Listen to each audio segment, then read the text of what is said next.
Bukod sa pagsiklab ng sunog, problema ng mga magsasaka ang pagpapatubo ng mga pananim tuwing mainit ang panahon. Makibalita tayo kay Manny Morales.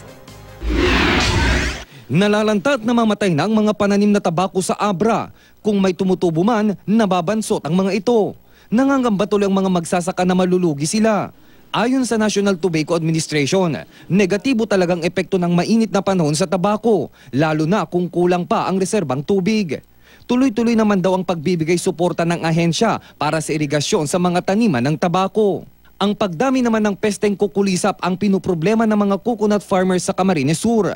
Ayon sa Philippine Coconut Authority, mas dumarami ang mga kukulisap kapag mainit ang panahon. Isa sa mga paraan para maagapan ito ang pagtuturok ng gamot sa mga pananim. Patuloy rin ang information campaign ng PCA tungkol sa mga pamamaraan para mapuksa ang mga kukulisap. Tuwing mainit, mataas din ang bilang ng insidente ng sunog gaya ng grass fire sa barangay San Jose sa Pagadian City. Halos 1 hektaryang damuhan ang nasunog. Ayon sa Bureau of Fire Protection, nagsimula ang apoy sa sinunog na basura. Napabayaan ito kaya mabilis itong kumalat at lumaki. Tumagal ang sunog ng 2 oras. Wala namang napaulat na nasaktan.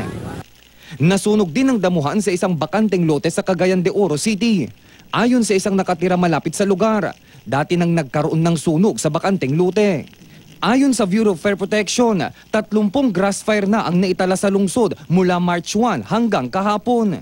Mas mataas ito kumpara sa kabuang bilang ng sunog na naitala Marso noong nakaraang taon. Manny Morales, Nagbabalita, Pilipinas.